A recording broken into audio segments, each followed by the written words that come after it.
All right, folks, I'm ready to get started. Welcome back, everybody. Welcome back to the the last day of the second week of class. All right, got that right. All right. So we are making some progress here. Second week will be down as of today. We'll finish the second chapter of the first part of the course. So the first part of the course covers 4 chapters. So keep that in mind. Even though the semester has just started, we're moving along. So next week we'll cover the third, following week the fourth, then the first exam. So just, like before you know it, things start happening. So that's why I said like it's important to be like very much like in this process now. Like it's not about like, oh, let me just take some time and wait till like exam period to like really be invested. No, now. In fact, as of the first day, you should have been, but you should have a little bit of time to sort of transition into it. Now the transition should be over, and you should be all in. You should be working hard on your own. Like I said, success in this class is about repetition. So if we've covered the material in class, you should be going home, going through your notes, filling in the gaps, going through the material again via my lecture, via the book.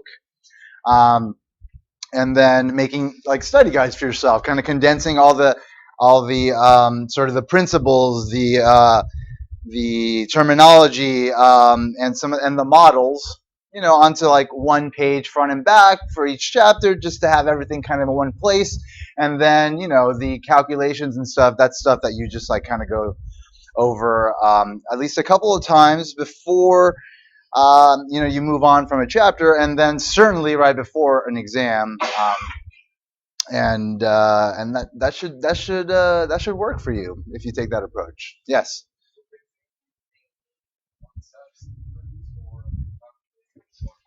So as I mentioned, first week of class, I have practice exams online already that have the format, and each exam is made up of 15 multiple choice and 4 open answer questions that will have calculations. And even multiple choice questions might involve calculations as well. So any calculations I'm doing in class or in the homework are fair game for the exam. They could be directly from the demonstration problems or the practice exams, or a slightly different version of them, not meant to trick you in any way, but just different numbers type of thing. So keep that in mind. This class does require that of you, so be working hard to make sure you get stuff down. And again, like, no, I didn't. Okay, so today we'll go into a little bit of algebra for like supply and demand, and so you'll see. I show the steps to do the math. So it's like, again, if you're rusty on the math, like I am here to help guide you to an understanding of how to do this stuff again, in case maybe you forgot some stuff, or maybe didn't learn it too well at some point in the past. But ultimately, it is up to you to work really hard to get that stuff down, and you have to again keep this in mind. This very important principle in mind, that like you can be good at math even if you believe you aren't, because of whatever happened in your life up until this point. Like you can't let that get in the way of you just like sitting down for hours on end, because that's what it takes to get good at math.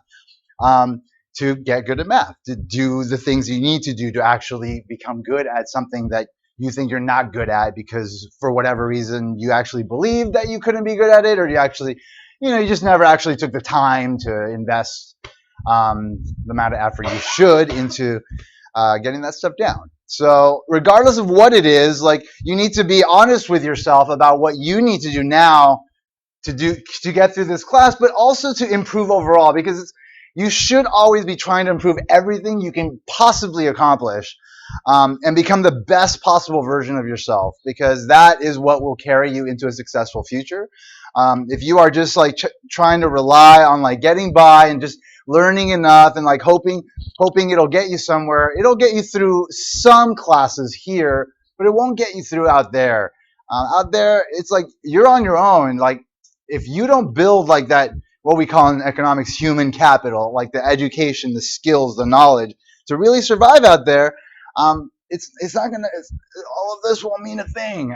So really putting yourself through things now that will change you, help you to grow, help you to improve, help you to expand your skill set, which is ultimately the arsenal you have out there to kind of fight the battle of like trying to succeed in a very competitive world. Um, if you're not doing that, then you're doing yourself a disservice. And ultimately, grades and stuff, yeah, they're important to get through here, and even ultimately to set a foundation for potentially going to grad school later, which is always something you should keep in the back of your mind. Um, Grades are ultimately not as important as like you taking this opportunity to really just focus on improving yourself, because you're not going to get an opportunity like this again. Like once college is over, like that's it, unless you go to grad school. But even in grad school, it's like it's very focused and it's very rigorous. Like the volume of work basically doubles. So it's like you don't have a lot of time to like really focus on like, okay, I can like, backtrack a bit and kind of like, refine certain skills that I haven't refined yet. Like you don't get that much of that opportunity. So this is the opportunity. So these last few years that you have here, months or whatever it is, like this is the time to really like say, okay, this is the moment for me to just like kind of focus on me and just really identify the things that you're not too strong at and work hard at making yourself strong at those things. Because again, like you don't know where life is going to take you, and like the college degree, the thing that it's most valuable for is for establishing a signal of like flexibility, versatility, adaptability. You send the signal out there to the world that you can do a variety of things. You've taken on like accounting, you've taken on biology, you've taken on physics, whatever. You've taken on a bunch of things, and you've to some degree conquered them, right? So that is the signal you're sending out, but you need to be able to back that up by once you get into wherever you wind up getting into, like just being able to show people, yeah, I can bring anything you need me to bring. I can devote myself to learn things that are completely foreign to me, that intimidate me, but I'm willing to take them on, and I know how to do that because I did it in college. And I pushed myself to get through challenges that scared me, challenged me, even made me think that were insurmountable. So again, this whole experience is not just about like, passing exams and whatnot. So, it's a mentality thing. It's like you have to have the right perspective on what's going on here, and you have to be aware of what's going on here, as opposed to like, high school, junior high, etc., where you're just like, you're basically like in a cattle farm, right? They're just like pushing you through this like kind of pseudo prison where like your hands are, you're basically handcuffed and you can't do anything except what you're told to do. During that time, yeah, you can't like generally people tend to kind of like check out and just kind of like, all right, I'll just go through this, whatever. Yeah, sometimes you're engaged, but a lot of the time you're not. But once you're out here, to this stage where you have chosen to be in college, where you have paid to be in the classes, where you have the opportunity to either come to class or not, take a class or not, take a semester off or not. When you're here, it's like you got to be all in. You've got to be like, all right, this is me deciding to do this. It's like nobody's forcing me. This is not what I've experienced before. This is different. This requires me to be in it. I need to be thinking about everything that's going on every single moment. Like, am I doing the right thing? How do I manage my time properly? Etc., etc., etc. So work on that perspective. If you don't have it yet, it's all right. This is all about like growing, becoming, bettering yourself. So don't feel bad if there's people around you that are more advanced. Obviously there are people here that already have this down, that know, that are ultimately self-actualized, right? They realize their potential and they have enacted it. And they're around you. Some of you, maybe all of you, are these people. I don't know. These are the things I like to talk to people about, because ultimately I see people giving up on themselves ultimately by not putting everything they have into experiences like this, and it's unfortunate because again, like this is a very unique opportunity, and on top of everything else, it's a privilege. Like we are privileged to be here in this country. We are privileged to have the opportunity to have this education. There are people that don't even have that opportunity and wish they could have it. So there's a lot of value here, and there's a lot of opportunity, and don't let it pass you by. All right, regarding people trying to get into the class, like I'm monitoring the roster, and people are not dropping out. It's just not happening. So you are again free to continue coming. If you are like first or second on the list, I mean, first, if you're first, you will get in. I will let you in if you're first. Um, but beyond that, it's all dependent on whether people drop out or not. So right now, I still have 7 folks. Everybody keeps coming, which I have a lot of respect for that.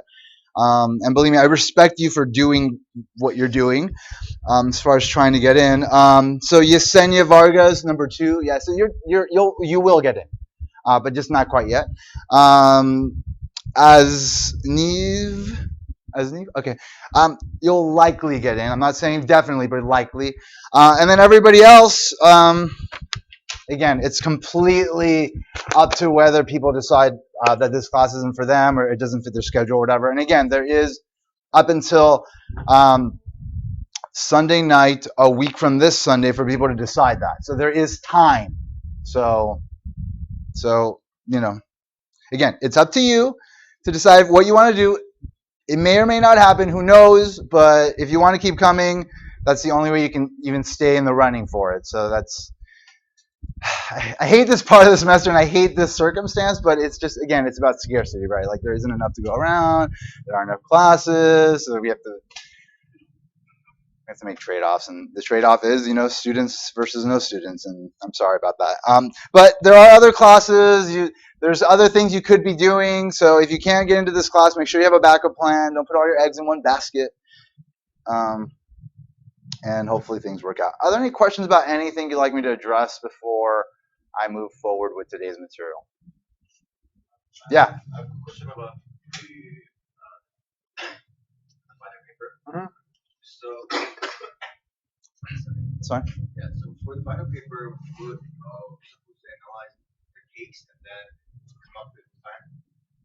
So if you go through the resources as well as the first lecture online where I talked all about this, like, it's very clear. You just choose one case, and then you're gonna write 3 mini papers, right? So you're gonna use theories from 3 different papers to analyze parts of the case. So you can explain a part of the case. You can provide like prescriptions for what should be done. You can do whatever you want. You can be very creative about it, as long as you're applying theory from 3 different chapters to one case in whatever way you choose to do. But you have to take the role of the manager. You are the manager, and I am the manager of the firm, and this is going on, and these are the things I came up with to sort of describe or explain or solve the situation that.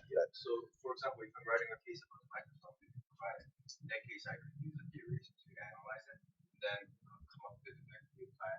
If you want, if the plan makes sense using the theory, right? So if it all makes sense using the theory, because ultimately it's about your ability to demonstrate that you understand the theory and can apply it to the case. Yeah. Any other questions? So papers in first person. Yeah. All right, so chapter 2, we've been talking about supply and demand. So we talked about the demand side. We start talking about supply. We'll finish that, then we'll jump into equilibrium. So we'll finish supply, jump into market equilibrium, the interaction of demand and supply, right? Equilibrium being the sort of the stable resting point that the system's always trying to get to. In this case, the system is a market, so a price and quantity combination. We'll talk about how that equilibrium can be affected by price restrictions, like maybe the government coming in with price controls that say, oh, the price can't get too high or can't get too low. We'll look at how that affects the market equilibrium. And then we'll also do comparative statics, which is just like if a curve shifts, what happens to the equilibrium? The equilibrium is considered a static equilibrium, static, not changing. So when something changes and throws off the system, it moves to another equilibrium that is also static. And so we compare those static equilibriums via our comparative statics. All right, so we talked about just supply in general, the supply curve, the distinction between the inverse supply function and the supply function. The supply function being quantity supplied as a function of price, the actual relationship that exists in nature, versus the inverse supply function that is price as a function of quantity supplied, which reflects the graphs that you've always seen in your econ courses. for supply and demand that, again, reflect the fact that Alfred Marshall, when he first developed supply and demand, they hadn't established that the dependent variable goes on the y-axis, and that's why there is that sort of weird aberration that we just have to be mindful of when we're going from the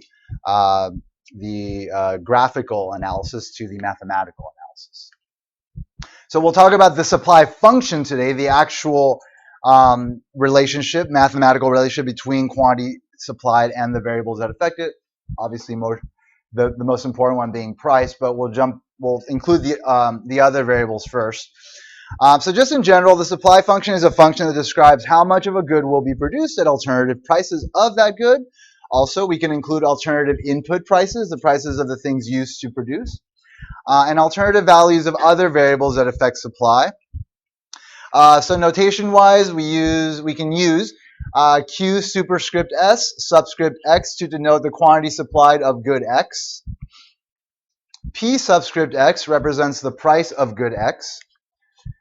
P subscript R represents the price of technologically related goods. So I talked about last time how there might be substitutes in production. So like a car manufacturer who produces both cars and trucks at any given time, if like the prices of trucks is going up, then they can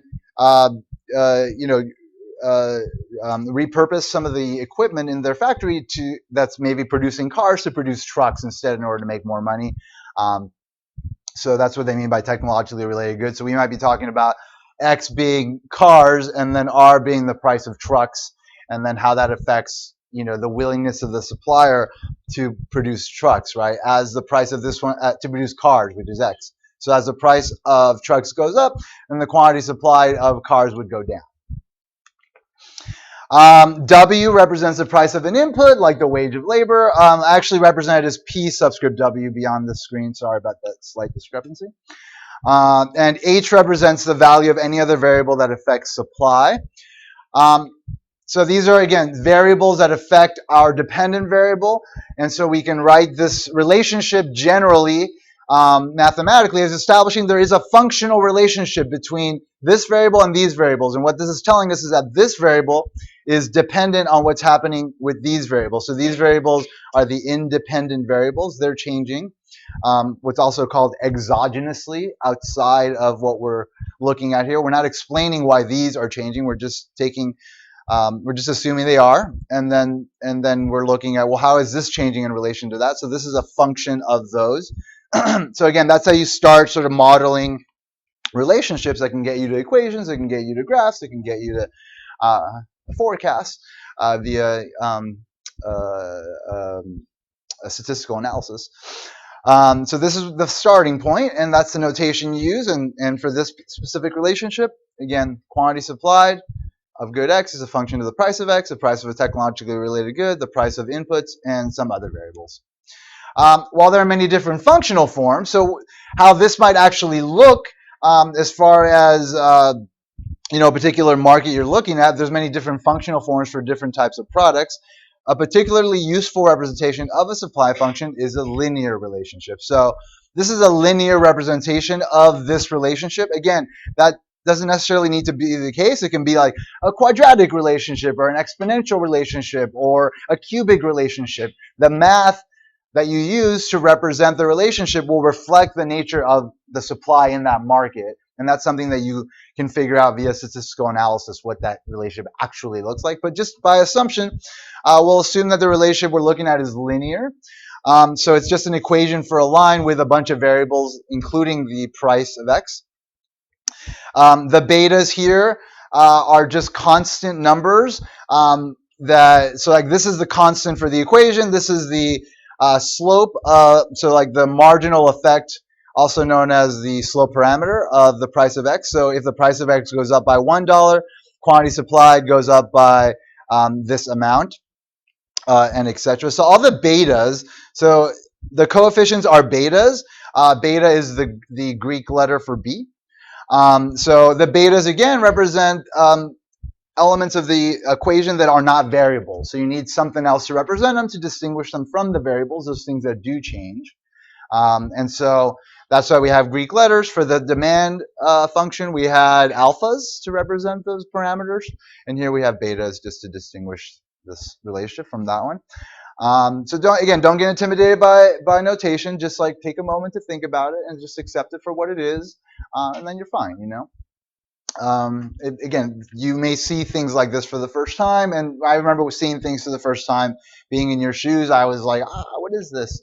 I'm not used to this, but that's where the learning and the growing and the adapting comes in. And once you do understand it, you get it, and then you move on, and that's in your utility belt, ready to be used. Anytime you see things like this, you get it, and you feel good about it. All right, so anyway, betas represent given numbers that have been estimated by the firm's research department or an economic consultant. So an economic analysis can be done of a market, and you can estimate those parameters, which we'll talk about in Chapter 3, how to do that. So the information summarized in a supply function can be used to graph a supply curve. This means that one may obtain a formula for a supply curve by inserting given values of the supply shifters into the supply function, but leaving the price of X in the equation to allow for various values. So let's say that your economic consultant, whether internal or external from your firm, has done an economic analysis and estimated your supply function to look like this. So 2,000 is the constant. It represents the amount of quantity supply that's independent of its own price, the price of technologically related goods and the price of inputs. So basically, it tells us that there's other variables affecting quantity supply that we haven't taken into account in our equation, and that's what the constant captures. Again, price of X, the coefficient tells us as the price of X goes up, the quantity supplied goes up by 3 units.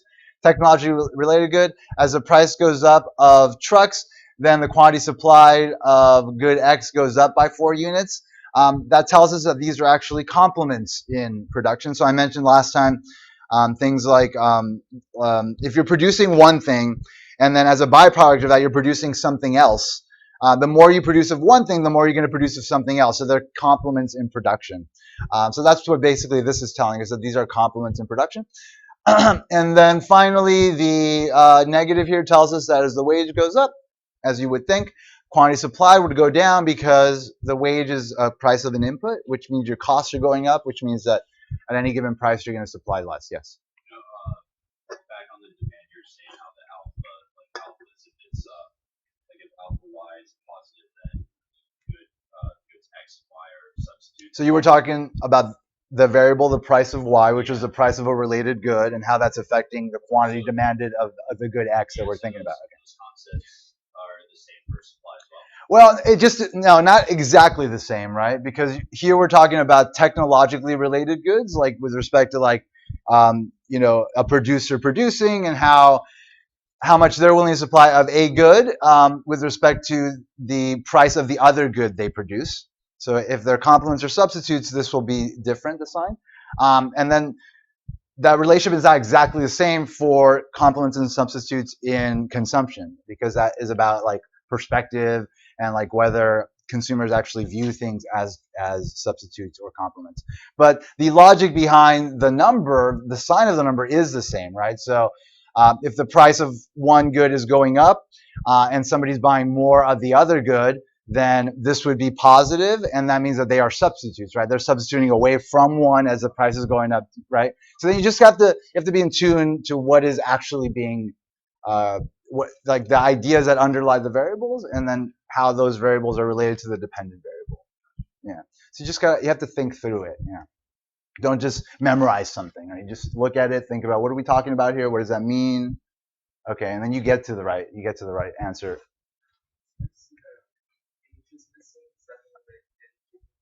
Yeah, we just didn't take into account other stuff, right? And so I mentioned that this constant captures that, right? Like it tells us that there's some quantity supply that's independent of these other variables. So if we had included H, this constant might be lower or it might be higher, depending on what H was. All right, so let's plug in. Let's say the price of the technologically related good is $100. The price of our input, the wage, is $2,000. So we plug those in and do a little bit of math, and then that'll change our constant there. I didn't do the math for you there because it's simple. I hope you can do that. But that will get us to the supply function that is represented by this line. But this line, because price is a function of quantity, is an inverse demand function. So we need to get this into that form in order to accurately represent what we're seeing on the graph. So we just do a little bit of math here. You need to solve for the price of X in terms of the quantity supplied of X. In order to do that, you need to isolate the price of X. So I'm going to get that onto the left-hand side by subtracting this from both sides. And then I want to get the quantity supplied of X on the right-hand side, right? So I'm going to subtract this from both sides. The prices cancel out. The quantity supplied cancel out on the left. So we're left with negative 3px on the left equals negative 400 minus the quantity supplied of good X. Yeah. So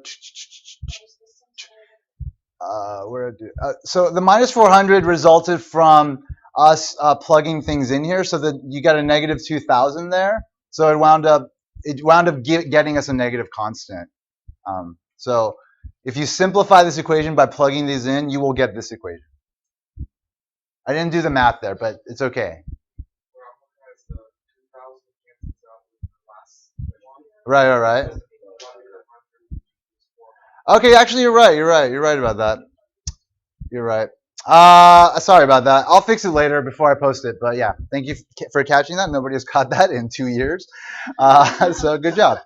Anyway, so yeah, that should be 4. Actually, I think I just redid this because I wanted to add the steps. I hadn't added the steps before, and that's where I probably got the discrepancy. Anyway, thank you. I will fix it and before I post it. But anyway, the algebra is what's important here.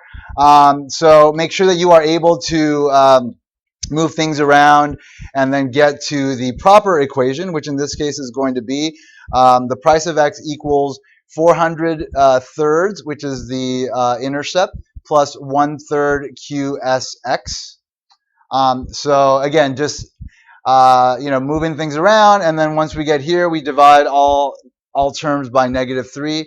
Then that'll get us to the inverse supply function, which again reflects the actual curve that we are dealing with. All right, so that is the inverse supply function, and that's just sort of understanding. That's ideally you understand the nature of a supply function now versus the inverse supply function, and how you can get from the just general relationship to the graphical relationship that you were introduced to in your micro courses. All right, let's talk about this concept of producer surplus. We talked about consumer surplus last time. Consumer surplus being what we call the welfare of the market for consumers at any given price. There's going to be consumers that will have a higher willingness to pay than what they actually have to pay. So if the market price is $3 and a consumer only has to pay, and a consumer is willing to pay $5, 5 minus 2 is $3 in consumer surplus for that individual. The entire amount of individuals in a market that benefit in that way, that have some consumer surplus, will be embodied in, if we have a linear demand, the area below the demand curve and above the price. So it'll be like that triangle that we calculated last time. So similarly, suppliers are willing to supply based on their individual marginal costs, the extra costs they incur to produce one more unit. And so if a price is above that, then they get to benefit from the market by being able to charge a price above their own costs. So let's say for whatever good, let's say we're talking about jeans. So one producer costs them $3 to produce the jeans, but they get to charge $6. So the difference between 6 and 3 is their individual producer surplus. And then if you add that across all suppliers, then you'll get the total producer surplus for the market, which also is the welfare of the market, just on the supply side, like welfare. How good is the market behaving? We can quantify the welfare of the market by calculating the producer surplus and the consumer surplus. So again, just as consumers want price to be as low as possible, producers want price to be as high as possible. The supply curve reveals the amount producers will be willing to produce at a given price. Alternatively, it indicates the price firms would have to receive to be willing to produce an additional unit of a good. So these producers down here will produce goods at lower prices, but these up here need higher prices because their costs are higher. So again, producer surplus is the amount producers receive in excess of the amount necessary to induce them to produce the good. Note that producers are willing to sell each unit of output below $800 at a price less than $400. So let's say $400 is the price that's going in the market, a market price, the equilibrium price, and there's a bunch of sellers that are willing to sell at that price. In fact, there's 800, but obviously there's all these sellers down here that would sell at the lower price because their costs are lower. So again, if the price is 400, producers receive an amount equal to 400 for each unit of output below 800, even though they would be willing to sell those individual units for a lower price. So geometrically, graphically, the producer surplus is again a triangle because we're assuming a linear supply curve. And so the area below the price and above the supply curve is the producer surplus for the market. So again, to quantify it, to put a number on it, you use the formula for the area of a triangle, 1/2 the base times the height. In this case, the base is the quantity, so it's 400. And then the height is the difference between 400 and 400 thirds, which is equal to 400 thirds is equal to 133.3. So it's the height of the triangle, 400 minus 133.3. If you plug that into your calculator, you'll get the producer surplus in this particular case to be $106,668. Any questions on how this was done or what producer surplus is? So make sure you can calculate this, you understand what producer surplus is. So producer surplus can be a powerful tool for managers. Suppose the manager of a major fast food restaurant currently purchases, let's say, 10,000 pounds of ground beef each week from a supplier at a price of, let's say, $1.25 per pound. The producer surplus the meat supplier earns, right? So the buyer that you're buying from, your input, your meat that you need to make your burgers, they have some producer surplus. So we know that the producer surplus from that meat supplier, by selling those 10,000 units at $1.25 a pound. If we know that amount, it tells the manager the dollar amount that the supplier is receiving over and above what it would be willing to accept for meat. So the meat supplier's producer surplus is the maximum amount the restaurant could save in meat costs by bargaining with the supplier over a package deal for 10,000 pounds of meat. So there's a purpose for the producer surplus for managers. It's practical, it's important, it can save you money. So it's definitely something to understand and ultimately want to use in practice. All right, let's talk about market equilibrium. So the interaction of demand and supply and where that gets us in the market. The equilibrium price in a competitive market, again, we're talking about a competitive market here. We're not talking about a market where there's a monopoly. We're not talking about an oligopoly where there's a few dominant firms in the market. We're talking about a competitive market, which ultimately we call a perfectly competitive market, which is the extreme end of the competitive spectrum that a firm can operate in which there's a ton of sellers, a ton of buyers. No sellers can charge a price different than what everybody else is charging, because if they do, they're priced out of the market. Buyers have no leverage.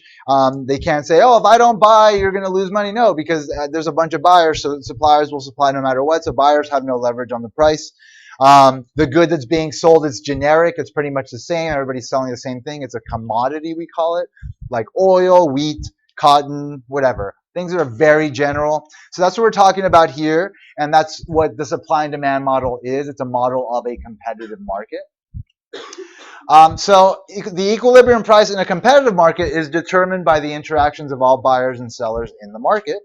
Since we'll focus on the market for a single good, it's convenient to drop subscripts here, so we don't need the X anymore because we're not talking about other variables anymore. We're just talking about the price of one good that we're talking about and the quantity of that good. So P and Q will represent those.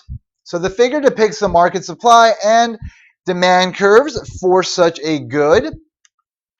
To see how the competitive price is determined, let's start with a low price, a price that's below the equilibrium.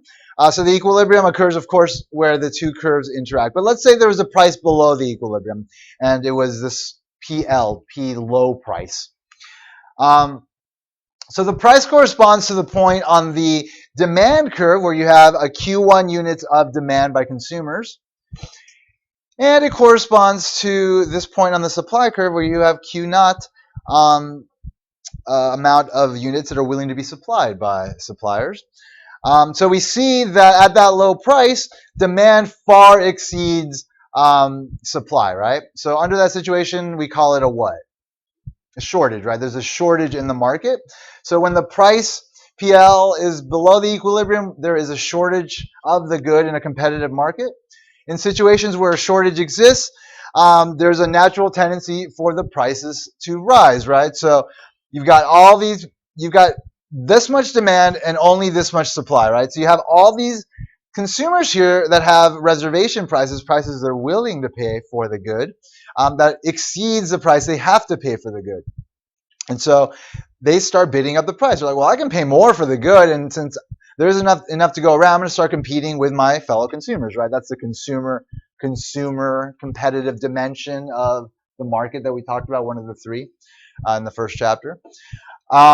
So they start bidding up the price, and as they start doing that, these producers over here that have costs higher than the price that weren't able to supply start to enter the market and say, oh yeah, well I can now sell in the market. So they start coming in, and then eventually it gets the price up to the equilibrium price. So if the price is below the market, these market forces is what we call them, will get the price, will bid the price up to the equilibrium price in a competitive market. I already said that. So eventually it will get us to PE, the equilibrium price. Similarly, as the prices rise, consumers are willing to purchase less of the good. So you have these consumers here that drop out as the price gets higher because their willingness to pay is less than what the price ultimately becomes.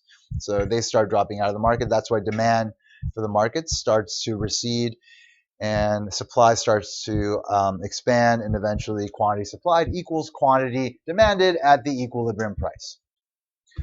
Suppose, on the other hand, that the price is at a higher level, let's say pH. So this is the opposite case where the price is above the equilibrium in the market. So you've got that high price there. That high price, as far as demand goes, corresponds to this amount of demand, Q naught. The price pH corresponds to this amount of supply. So there's a lot of sellers that this price is meeting their costs. They're going to make some profit, some of them. Some of them are going to make zero economic profit, but it's still going to be profitable for them. So they will sell. And so you have a lot more supply than you have demand, right? So what do you have there? You have a surplus, right? There's a surplus in the market when the price is above the equilibrium. Whenever a surplus exists, there's a natural tendency for the price to fall to equate quantity supplied and quantity demanded. Again, you're going to have all these sellers over here, and they have a lot of stuff just sitting on their shelves, so they'll start lowering their prices. As they start lowering their prices, consumers that were now willing to pay at this high price start to enter the market and start buying, and then eventually, as the price goes down, these sellers that have higher costs drop out of the market, and the market gets to equilibrium. So as the price falls from pH to PE, producers have an incentive to reduce quantity supplied to QE, and consumers are willing to purchase more of the good. So the interaction of supply and demand ultimately determines a competitive price PE, such that there is neither a shortage nor a surplus. The market forces in the market will always drive the price back to that equilibrium point, regardless of whether it's above the equilibrium price or below it. And so just be able to understand those forces and why the equilibrium is what it is. So again, P is what we call the equilibrium price, and QE is what we call the equilibrium quantity, right, for the competitive market. So once this price and quantity are realized, the market forces of supply and demand are balanced, and there's no tendency for prices to either rise or fall. Getting us to this very general principle, just kind of summing the whole thing up. the competitive market equilibrium. Equilibrium in a competitive market is determined by the intersection of the market demand and supply curves. The equilibrium price is the price that equates quantity demanded with quantity supplied. Mathematically speaking, if quantity demand is a function of price, so we have a demand function, and quantity supply is a function of price, we have a supply function. If those represent the quantity demanded and supplied when the price is P, the equilibrium price, PE, is the price such that quantity demanded equals quantity supplied. So let's do a demonstration problem to highlight the algebra that reflects that same equilibrium. So the situation that's presented here is that there's an article in China Daily. China recently accelerated its plan to privatize tens of thousands of state-owned firms, right? So China has gone through this communist period, but now they're in this weird sort of transition period in which they call their economy / political situation socialist with Chinese characteristics, which is kind of capitalism, kind of communism, but a lot of authoritarianism. It's this weird mix, but whatever. Because of this new political state that they're in, a lot of the firms that were originally owned by the government, right? They were publicly owned. They were run by the government. The government represented a command economy approach where they decided who produced what, who got what, didn't let prices sort of like ration the goods the way prices do. You know, that situation started to change, and so the firms that the government owns started to be sold off to the private sector, and so now this situation is asking, given that situation, what how can we analyze what's going to happen in markets now that there is sort of a market economy, at least in some markets. So imagine that you're an aide to a senator on the Foreign Relations Committee of the U.S. Senate, and you've been asked to help the committee determine the price and quantity that will prevail when competitive forces are allowed to equilibrate the market. So the best estimates of the market demand and supply for the good in US dollar equivalent prices are given by this demand function and this supply function, respectively. So QD equals 10 minus 2P, and QS equals 2 plus 2P.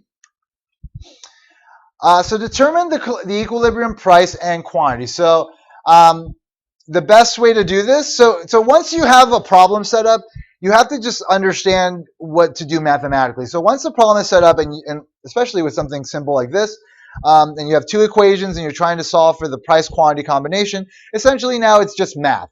It's a system of equations.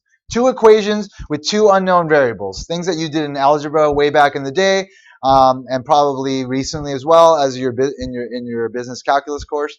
You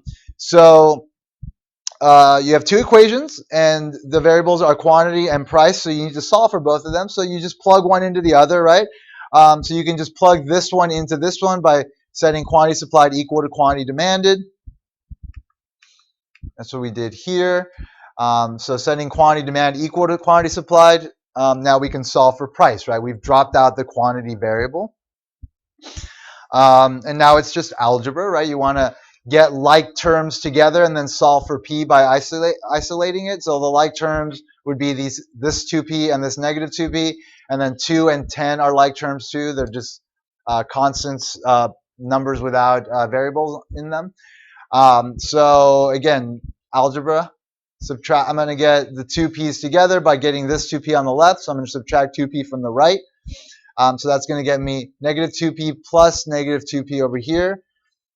10 minus 4P equals 2P minus 2P drop out equals 2. Now I want to get 10 on the right, so I'm going to subtract 10 from both sides. So I'll have negative 4P equals negative 8 on the right.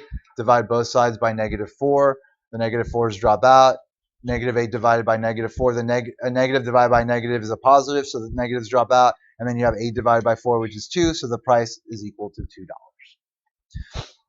So as far as like the math goes, I'm going to do this very often where I'm going to go through each step. I'm sorry for those of you that are more advanced and know how to do this stuff. But again, there's people I'm trying to catch up in case they're rusty on this stuff. So just, just be patient. But as we move later on in the course, and I've already done things a lot of times, I will start to skip small steps like this. All right, so to determine the equilibrium quantity, we simply plug this. So now we have one of our variables, price. We got to solve for the quantity. So we just plug in our price into either of the two equations.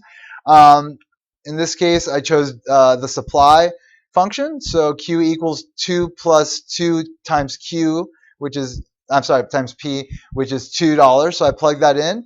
And now I have 2 plus 4, which is equal to 6. So the equilibrium quantity in that market is equal to 6 units. Are there any questions on how I did this? All right, so that's equilibrium in the market. That's how you solve for it. Let's talk about this brief issue of price restrictions and market equilibrium, where the market can come in and say, the price is too high or the price is too low, and see how that affects the market. So one, what's called a price control that could occur is a price ceiling, where maybe for whatever reason, it's thought that the price is too high. So one basic implication of the economic doctrine of scarcity is that there are not enough goods to satisfy the desires of all consumers at a price of zero, right? So then the price system uses price to determine who gets a good and who does not. Price serves as an allocative function. It allows us to get the rare goods that everybody wants to the hands of those that value it the most. Often individuals, though, who are discriminated against the price system because maybe the price is too high for them to pay, but they still want the good, attempt to persuade the government to intervene in the market by requiring producers to sell the good at a lower price than the equilibrium price in the market. So in that case, the government will impose a price ceiling, the maximum legal price that can be charged in a market. So geometrically, let's look at what that looks like. So suppose the government views the equilibrium price of PE as too high and passes a law prohibiting firms from charging a price above, let's say, PC. So the price ceiling is going to be set below the equilibrium price, because if it was set above the equilibrium price, it wouldn't be effective. It wouldn't be meaningless, in fact, because we know that any price above the equilibrium price doesn't matter, because the market forces would drive the price below it to the equilibrium price. So that would be a non-binding, is what we call price ceiling, if that were to happen. But therefore, price ceilings are only effective if they are placed below the equilibrium price. So again, we know market forces down here want to drive the price up, but the price ceiling will not allow them to. So given the regulated price of PC, we know that there's going to be a shortage in the market. Quantity demanded will exceed quantity supplied. The question then arises, how are these limited goods that are being supplied, QS, to be allocated now that it is no longer legal to ration them based on the basis of price? So in most instances, goods are rationed on the basis of first come, first serve, right? So you have only a few of whatever. So a good example of a price ceiling is a rent control price ceiling, where the government says that certain rents in an area can't go up beyond a certain amount. They have them in Santa Monica. They have them in New York. They have them in different places. So again, because of that, you're going to get a small supply. As a consequence, price ceilings typically result in long lines. So if you're talking about, let's say, gasoline in the 1970s, due to some of the stuff going on in the Middle East, there was a shortage of gasoline. And so the price was going up a lot as a result of that. And therefore, the government said, no, we will not allow the price to go up too high. And so they set a price ceiling.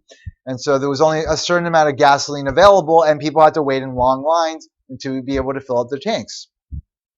So consequently, price ceilings wind up discriminated against people who have a high opportunity cost of time and do not like to wait in lines, right? So we talk about opportunity cost in the first chapter, the implicit cost included with the explicit cost of buying something. So in this case, if you think about people having to wait in line, well, a doctor and a lawyer have a higher implicit cost, right? They have to give up a lot of clients or whatever just to wait in line, versus somebody who's unemployed or, somewhat teenager or whatever, who's like, oh, whatever, I'll wait 6 hours for gas, I'll do it. It doesn't matter to me. So the teenager is more likely to wait in the line than the lawyer, and therefore the price ceiling tends to discriminate against someone who has a higher opportunity cost. That's what that's saying. So under the price ceiling, PC, The quantity supplied, obviously, are very limited. So consumers are willing to pay, though, for this quantity. If we go up to the demand curve, we know consumers are willing to pay this price, PF. Obviously, they can't because there's a price ceiling. So the difference between this PF price reflects the per unit, the price per unit that consumers are willing to pay by waiting in line. So the difference between them is the extra price that consumers would be willing to pay, not in monetary terms, not in dollars, to pay for this good. So PF represents what's called the full economic price. It's paid by the consumers to the firm, and it is both the price that is paid to the firm plus the implicit cost of having to wait in line, which is the difference between our full economic price and our ceiling price, which we also have a term for. It's called the non-pecuniary price.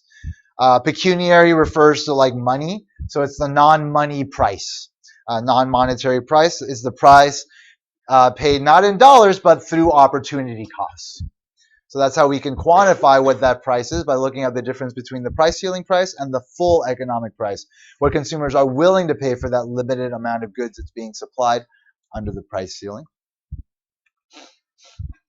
So examples of the non-pecuniary price: a consumer has to wait in line for 2 hours to buy 10 gallons of gasoline, and his or her time is worth $5 per hour, let's say. So it costs the consumer 2 hours times $5, $10 to wait in line. Since 10 gallons of gasoline are purchased, this amounts to spending $1 per gallon waiting in line to purchase the good. So that is the non-pecuniary price in that case. As the figure shows, the full economic price is always greater than the initial equilibrium price. So here's our initial equilibrium price that, again, would prevail if there wasn't a price ceiling. And the full economic price tends to be higher than that. So that's a result of the price ceiling. People do wind up paying more, just not in explicit costs. When opportunity costs are taken into account, the full economic price paid for a good is actually higher after the price ceiling is imposed. But again, so it's something to remember, and it's very important. Like economists don't make value judgments. So I'm not putting forward this analysis to say price ceilings are bad. I'm just analyzing this very simple situation to highlight the nature of markets and what a price ceiling may do to that market. In reality, even though this might be efficient, meaning the market is working the best it can here, and this is inefficient as a result of it because there's certain transactions that aren't occurring, that may not necessarily be what actually happens in markets. And also, there might be benefits to a price ceiling, like when we're talking about rent controls. Like a lot of areas, there's this thing called gentrification, where people come in and start to invest money into properties, and they start to raise property values, and that starts to price out people in those neighborhoods that maybe have been there for generations. And that's a problem, because again, you're basically saying, well, we can come in and get you out of this area by just spending our money. And so that's why we have government. Government is there to come in and say, well, now we're going to look at the issue of fairness, right, which is something economists don't do. We don't talk about fairness. We just talk about efficiency, how well our market's doing. Fairness are issues of equity. And that's where the government comes in and decides, well, what is fair in this situation? And maybe it is fair to have a price ceiling. I'm not the one to determine that. You are the one to determine that. Your representatives are the ones to determine that. That is the arena of politics. So again, things that are presented in this class are not meant to be presented as an argument for what should be. They're just meant to highlight the nature of our tools and our approach that can get you to certain principles. Whether those principles are bad or good is something you decide, not the class decides for you. So always have a critical mindset in classes, in any class, or with regard to any information you get. Like, you want to decide, like, is this the right thing? Is it coming from the right source? Is the whole story being told to me, right? Anyway, that's just a side note that's important. Because the book sometimes will seem like it is a proponent of things where in actuality it shouldn't be, but just keep that in mind. All right, anyway, since price ceilings reduce the quantity available in the market, such regulations reduce social welfare, even if they do not result in long lines. So remember, welfare in economics, we're talking about consumer and producer surplus. We're not talking about like just generally what is good for people, because we have a very defined way of talking about what welfare is in economics. So you got to be able to go back and forth between colloquial language, how you use words in everyday versus how they're used within a particular context, a formal context like this one, where we're using economic theory to talk about a situation. So the dollar value loss, the dollar value of the lost social welfare is given by the shaded triangle. So if we had that prevailing price there, you'd have this entire consumer surplus, you'd have this entire producer surplus. But because there's a price ceiling, only this many transactions can occur. That means only this many producers will supply. That means these producers over here will have some producer surplus, so this represents a producer surplus. And then the consumers are willing to pay this much, but they only have to pay this much. And these are willing to pay more, so this entire area is a consumer surplus. And then this is the lost surplus, right? The lost consumer and producer surplus because of the price ceiling. So there's a loss in social welfare, which again reflects the loss in consumer and producer surplus, and you can quantify that, put a number on it by calculating the area of that triangle. We call it the deadweight loss. The total dollar value of lost social welfare, total surplus, equals consumer plus producer surplus. All right, quick demonstration problem to be able to calculate the full economic price and the amount of a surplus, the amount of a shortage based on a price ceiling. So based on your answer to the Senate Foreign Relations Committee in the previous demonstration problem, one of the senators raises a concern that the free market price might be too high for the typical Chinese citizen to pay. Accordingly, she asks you to explain what would happen if the Chinese government privatized the market but then set a price ceiling at the Chinese equivalent of $1.50. So how do you answer? So the first thing you want to do is you want to calculate the shortage, right? So assume the market demand and supply curves in US equivalent dollars are still the same equations we had earlier for a demand function and supply function. So if we plug in the price of 150 into P, then we're able into the demand function, then we're able to figure out, well, how much is quantity demanded at that price? Well, 10 minus 3 is 7. And then we plug in the price of 150 into our supply function to get how much is being supplied. 2 plus 3 is equal to 5. So quantity supplied falls short of quantity demanded. There is a shortage, right, of 2 units. So the price ceiling results in a shortage of 2 units.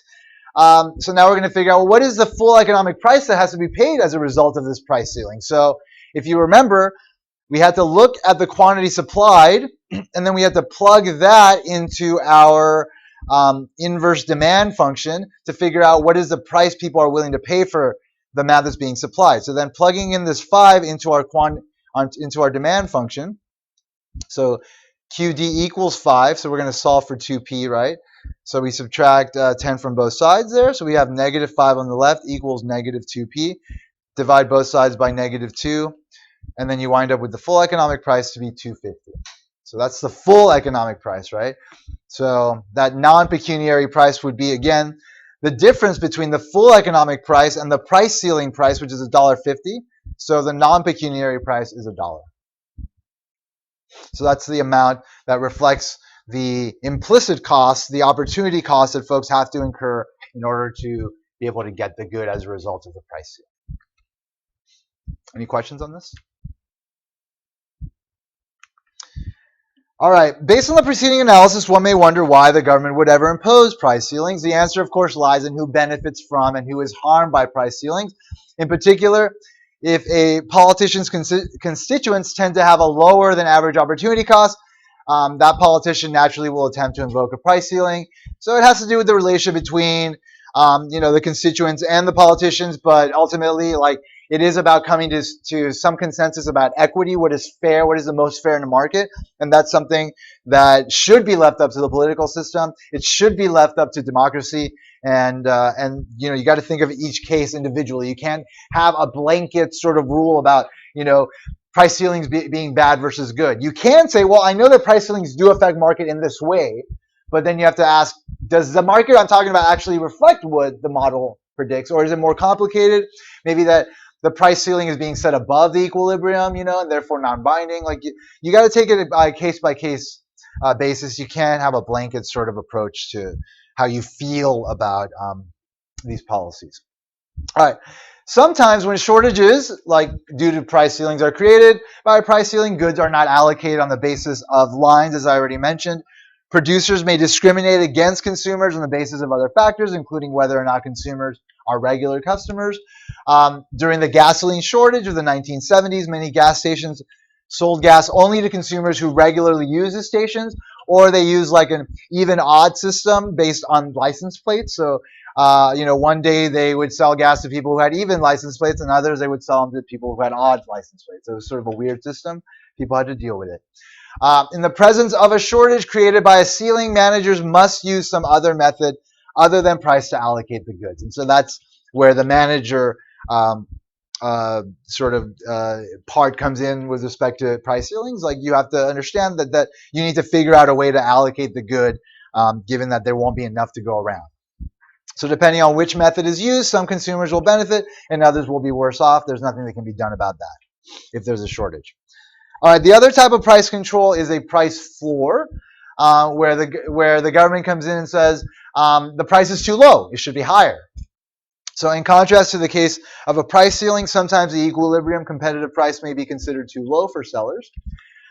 In these instances, individuals may lobby for the government to legislate a minimum legal price for a good. Such a price is called a price floor. Perhaps the best known price floor is the minimum wage, the lowest legal wage that can be paid to workers.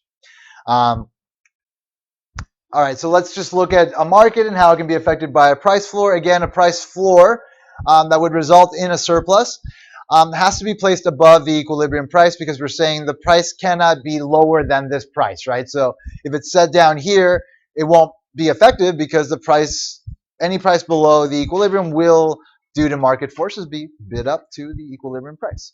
So the price floor has to be above the equilibrium price. So here's a price floor set above the equilibrium price where quantity supplied exceeds quantity demanded. In this instance, more is produced than consumers are willing to purchase at that price, and a surplus develops. So there's going to be a lot of inventory left over. If we're talking about a labor market where individuals who are willing to work are supplying their labor, and those firms willing to hire are demanding labor, then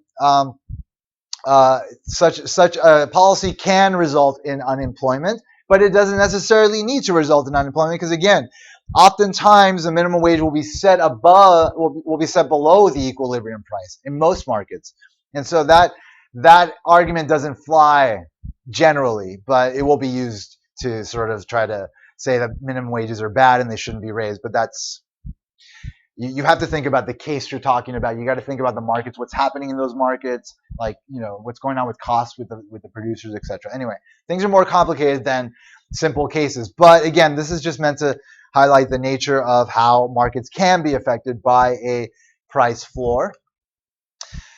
So in the context of a product market, the surplus translates into unsold inventories. In a free market, price would fall to alleviate the unemployment or excess inventories, but the price floor prevents the mechanism from working. Buyers end up paying a higher price and purchasing fewer units. What happens to the unsold inventory? Sometimes the government agrees to purchase the surplus.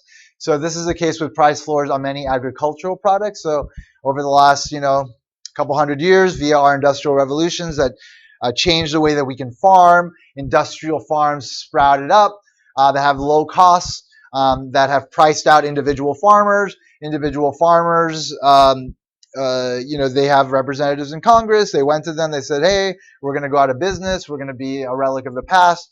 And so Congress passed some laws that initiated price floors in agricultural markets in order to allow those individual farmers to be able to price their goods high so that they can remain alive in the market. But unfortunately, as a result of that, you get a lot of food that just sits there and wastes. So that excess amount is bought by the government. Sometimes it's given to like school programs. Sometimes it's given to public assistance type of things. But a lot of times they just sit in huge silos and rot. And that's just the byproduct of trying to mess with the market in that way. So under a price floor, the quantity of unsold products, again, is given between the difference between what is supplied at that price and what is demanded, time, and then the value is that amount times the price. So the government purchases this surplus at the price floor, and the total cost to the government is the price times the difference between quantity supplied and quantity demanded. Since the area of the rectangle is its base times its height, the cost to the government of buying the surplus is given by the shaded area, which again is the difference between the quantity demanded and the quantity supplied times the price, which is represented geometrically by this rectangle. Now let's look at a mathematical example, expanding our demonstration problem we've been tracking. So one of the members of the Senate Foreign Relations Committee has studied your analysis of Chinese privatization, but is worried that the free market might be too low to enable producers to earn a fair rate of return on their investment. He asks you to explain what would happen if the Chinese government privatized the market but agreed to purchase unsold units of the good at a price floor of $4. So again, your analysis is going to look at what is going to be the surplus at that price, right? So you got to plug in the $4 into both your demand and supply functions. So plugging in the price of $4 into our demand function, we figure out 10 minus 8. We have a quantity demanded of 2. And then plugging in 4 into our supply function, you've got 2 plus 8, which is equal to 10. So we have obviously a surplus of how much? 8 units, right? 10 minus 2, 8 units. So the price floor results in a surplus of 8 units. The Chinese government has to purchase that amount. So that's usually how price floors are kept up. You have to purchase the stuff. The government purchases the excess. So then we know the price is $4. We know this is the amount. And so then we have to figure out what is the amount the government's going to spend. So the cost of the government, the Chinese government, of buying the surplus is going to be the 8 units times the $4 they have to pay. So $32 is what it will cost the government to maintain that price floor. All right, finally, let's do the last section, comparative statics. We're just analyzing what happens to our equilibrium when supply shifts, when demand shifts, but also what happens when they both shift. So the study of the movement from one equilibrium to another is known as the comparative static analysis. Throughout the analysis, we'll assume that there are no legal restrictions, no price controls, such as price ceilings or price floors, and that the price system is free to work to allocate goods among consumers. So the markets equilibrate on their own. So let's talk about a change in demand. Suppose that the Wall Street Journal reports that the consumer incomes are expected to rise by about 2.5% over the next year. What's that going to do to demand if incomes go up? Right, and how do we describe that? Demand increases, right? And the number of individuals over 25 years of age will reach an all-time high by the end of the year. Population expands. What does that do to demand? Up, increase, moves to the right. Yeah. However you describe it is fine as long as you know what's actually happening. Yes, demand has increased because of both of these things. So we can use our supply and demand apparatus to examine how these changes in market conditions will affect car rental agencies like Avis, Hertz, and National. So let's say the market for these rented cars is in equilibrium. And it happens at this point here, and the equilibrium price for our rental cars is assumed to be $45, with 100,000 cars being rented per day. Again, the Wall Street Journal suggests that the demand for rental cars will increase over the next year. So both of the effects are going to shift demand to the right, right? So at the old price of $45, you're going to have this much supplied, but you're going to have a lot more demand, right? So the market forces will drive the price up to the equilibrium, right? These people will start bidding up the price, more suppliers will come in, and then that'll get us to the new equilibrium. The equilibrium moves to a point where the car rental companies must rent more cars and charge a higher price than before the demand increase. So it'll get the equilibrium to $49, and in this case, increase our equilibrium quantity to 104,000 cars. Right, so that's just an increase in demand. These are things that you covered in the past. I would never expect you to draw graphs in this class, so don't ever expect that. Just understand how this works, just to have an intuition about it. There could be a multiple choice question that says, oh, this thing affects something in the market. What happens to equilibrium, price, and quantity? That's the extent of what would happen with respect to comparative statics in this class. Let's look at what happens. Let's finish this example. So the old price of $45 is only 100,000 cars available. And but it tells you exactly what I said, where like the companies are bidding up the price because of what we know to be market forces getting us to that new equilibrium. All right, let's look at what happens in supply. So we can use our supply and demand framework to predict how changes in one or more supply shifters will affect the equilibrium price and quantity of goods or services. So consider a bill before Congress that would require all employers, small and large alike, to provide health care to their workers.